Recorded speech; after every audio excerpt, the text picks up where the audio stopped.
How's it going, everybody? Welcome back to another narrative sparring video. Today we got me and one of my students, Tim. Tim's one of my main training partners. He's actually an instructor with me at the academy that I teach out of. So right here we're doing a little open guard startup. Tim's a purple belt. He's pretty savvy, especially no gi. He likes the leg locks and guillotines. So right here he's passing my guard. He's trying to work on. I'm not letting him grab my head. And right there I achieve an underhook. He does a good job at clearing my grip, but I'm more okay with it because I have his leg trapped and I have an underhook. And right here I'm reaching for his ankle underneath and pop. Now I come up, come on top. Now I'm passing Tim's guard. So right here I have an underhook and you can't see, but I've got his ankle trapped. So when I come up right here, I've got an underhook on his leg and I have his other leg controlled, so it's hard for him to come on top.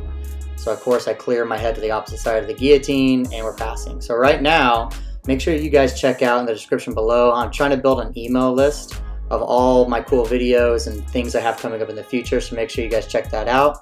Anyway, back to the option, quick little plug. So I'm here, we're playing a little open guard. Tim is trying to keep a hold of my head. He's trying to recover. I'm just holding his leg, not letting him being able to recover. Right here, I trap his leg, and I'm just trying to stay in the side control position, trying to see what he's gonna do. Tim kind of does some weird stuff every now and then, so I always like to try to stay and see where he's at. So we're here, we're playing around. So right here I have his shin trapped and my hand underneath of his hip. This really prevents him from being able to recover the guard. He could finish this guillotine if he was able to get back to the guard or get on top. Right here he's trying to bridge and come on top. My head pops out and now we're playing from some open guard position. Right now I try to go for a triangle, but he backs away. Now he dives for another guillotine.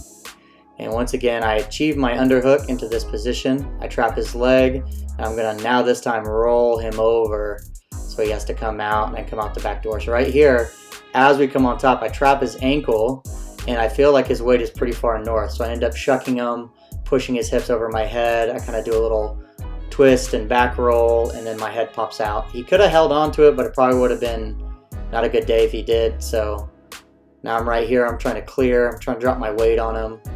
He's doing a good job at controlling my hand in this position. He's not letting me get close to him. Trying to pass his half guard. So he's doing a great job on not letting me grab his head. He's going for a little Kimura right here. And he almost gets it. The only thing that saves me is that I have his leg trapped right here. I kind of use my leg as a hook. And I was able to base and recover myself and now Kimura him. So right here he does a great job at shooting that Kimura. Gets his hand locked, but I'm still in a half guard. So I use my half guard and I triangle my legs on top so he can't roll me over. I'm posted on my head and on my shoulder so it prevents him. What he needed to have done is if he could have freed his leg before getting that, he probably would have had a lot more success with that little transition. But because I was able to stay connected to him, it was harder for him to roll. So now my hand is dominating this little Kimura position. He still bumps me, he still rolls me. And now, we just reverse position. So technically he won that because I was on top and he rolled me over. And I think I said that right there in the video. It's muted. So right here we're playing a little open guard startup. He's trying to play some knee shield. We're kind of back into the same little action. And now I'm coming around trying to pass. This time I was able to control his head a little bit more. So because I was able to control his head, he wasn't able to maybe set up some attacks. So now I'm going for a little guillotine action myself. He ends up coming on top, which was a great escape. I let my base sit down too far, and then he ended up passing. So right here he's doing a good job at passing, but I was able to slide out. He's so committed to my legs, he actually ended up exposing his back. So right here, as he's coming around, I'm framing on his hips, I'm framing on his arm. So he's pretty far. I'm keeping him pushed down south toward my hips. I do a big shrimp, and then I slide down like I'm taking off a pair of pants there, and he slides right down my hips. He commits to the legs. He should have turned to his knees, but because he committed to my legs, that allowed me to come and now take his back. So now I'm looking for a little seatbelt grip, trying to control him. I end up pulling him to kind of a seated back mount position right here.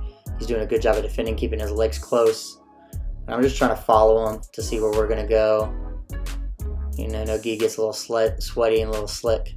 So he reaches up, he grabs my head, which is a pretty good escape, but I was able to lift my head up higher than his. So he reaches up, he's trying to grab my head, and he's defending the choke. And now what he wants to do is really turn in toward me. And he's able to do that because my head is up higher than his. It's very hard for him to make that move happen. So I just raise my head up and it puts him back down on the ground.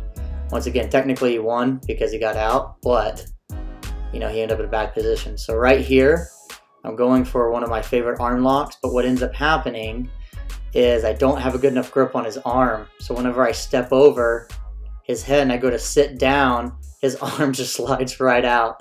So it's perfect timing. And yeah, that's why arm locks are sometimes tricky. So he tries to move into a leg lock, and I don't want him to have it.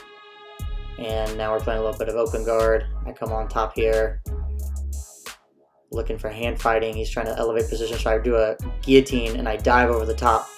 So right here I have a pretty good attempt. So when he pushes me, I slap his hands out the way and I clear his hands, and then now I feed his head into the bucket of wrapping. Now I'm going to dive over the shoulder of the choke right there, and he does a great job at lifting and catching my ankle right there. So he catches my ankle, which is really what saves him.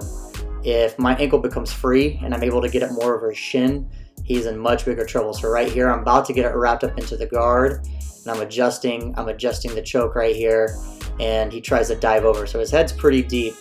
So he's correct. He has to jump to this side, but as he slides through, I catch his legs.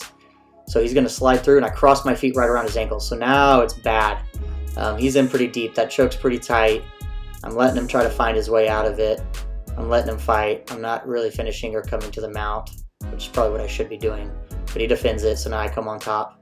He ends up doing a good job looking for a leg lock there to try to just get me off.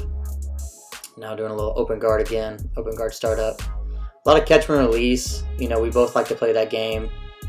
He knew he was in trouble, but he did a good job getting out. Now he goes to pass, and I do the same little escape again right here. And I'm trying to frame on his hip and on his shoulder. He does a little weird little leg trap there, which I like. I hadn't really felt him do that before, which was interesting, but I was still able to slide and take his back. So right here, he does a good job at passing around. I'm still framing on his hip and his arm. I'm not letting him get north. I keep shrimping and keep moving. I don't want him to be able to move his body up my chest. So I'm framing. Right here, this is this sneaky little leg trap. He traps it. He kind of traps my ankle, and I was kind of curious on what that was. But I wait for him. He tries to reset, and as he resets, I push, and I bring my knees together, and I slide my leg out. So once again, he exposed his back. I believe that was right at the end of the roll. So thank you, Tim. Good job. I appreciate it. Until next time.